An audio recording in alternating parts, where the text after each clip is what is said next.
When you imagine your favorite farm simulation games, what do you see?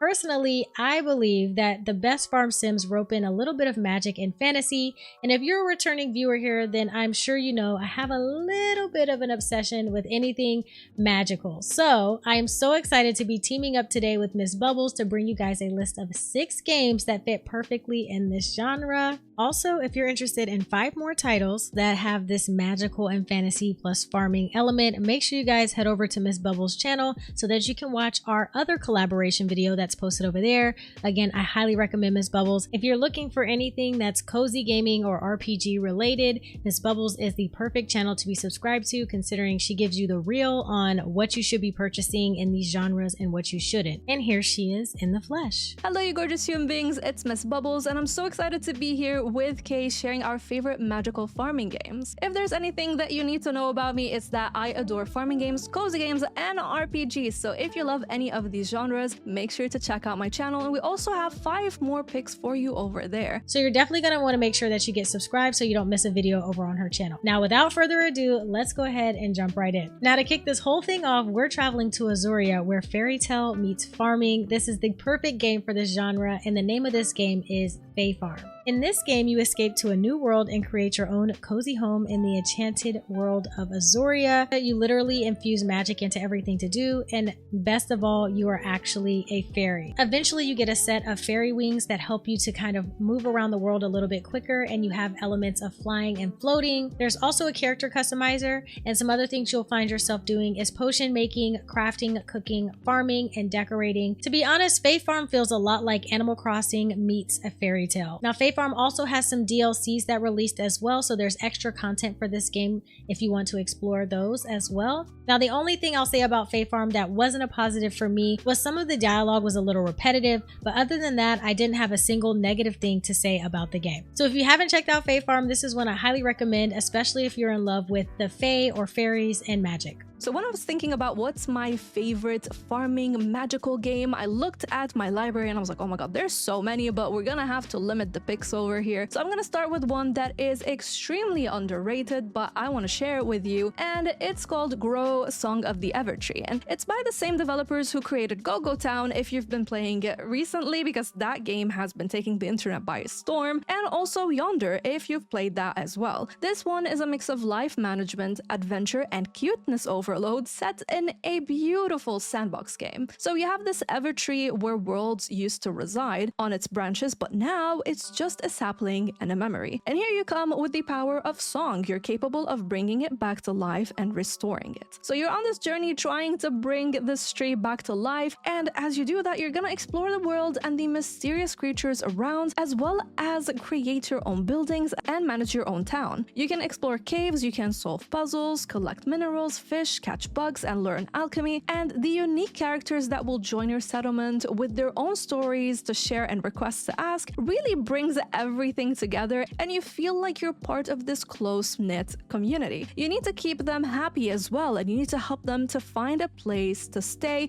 and also find that perfect job that they're looking for, so you really feel attached to them. This is such a unique game that I don't see enough people talking about it, and I feel like the different genres and elements that come together make for this experience that is not only magical, but it also makes you feel like part of this community that you're building, so I cannot suggest it enough for you. Next on the list, we have Fields of Mistria, which I'm sure many of you have heard about, and if you haven't, I don't know where you've been, because this one has overwhelmingly positive reviews. Now, in Mistria, the story begins with an earthquake that kind of wreaks havoc, and strange magic begins to flow through the land, and you agree to restore the town to its former glory for an overgrown homestead, which, like I said, is traditional of most farm sims. The world of Mistria is so pretty. It's filled with these pastel pinks and greens, so it's a very vibrant game to play. It's very upbeat.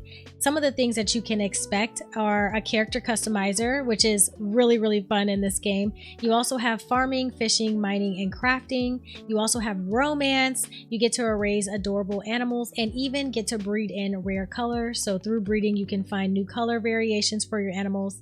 Unlock magic that will aid you during your farming, enjoy the change of seasons, and battle foes and things like that in the mines. So this one has a little of everything for everybody. And again, it's the perfect game if you're looking for that touch of magic mixed with your farm sim. I really did enjoy this one, and I know a lot of my community loved it as well. So if you're interested, it has an excellent price point of I think 13 or 14 US dollars. So I highly recommend you give this one a look as well. I also have to talk about a game that was my obsession for the longest time, and it was my obsession just as much as Coral Island is right now. If you love dragons and angels and demons and a mix of all of these elements, then Sunhaven has to be on your radar. What an amazing game that kept on getting better and better as more updates rolled in, and now you can play it with up to 8 friends, or you can play it solo like I did if you don't have that much friends. You know, we're not gonna talk about it, but you're gonna find yourself immersed in a world full of bubbly characters and others not so bubbly. The game has over 30,000 lines of dialogue, so you know you're not gonna be dealing with the same, you know, cabbage NPCs like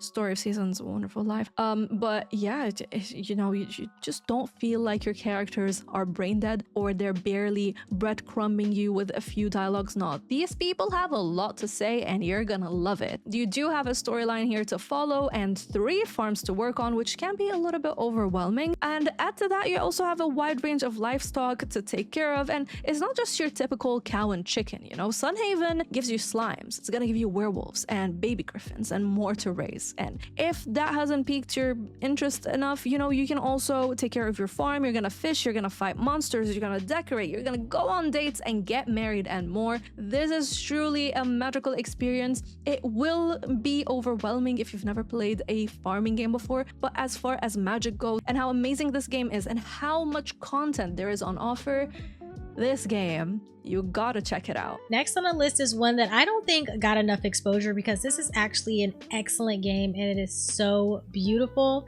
And the name of this game is Lightyear Frontier. In this game, you start out by crash landing on this beautiful new planet, and then you begin a farming adventure as you build a farm, plant and harvest alien crops, and discover ancient secrets as you explore this distant world.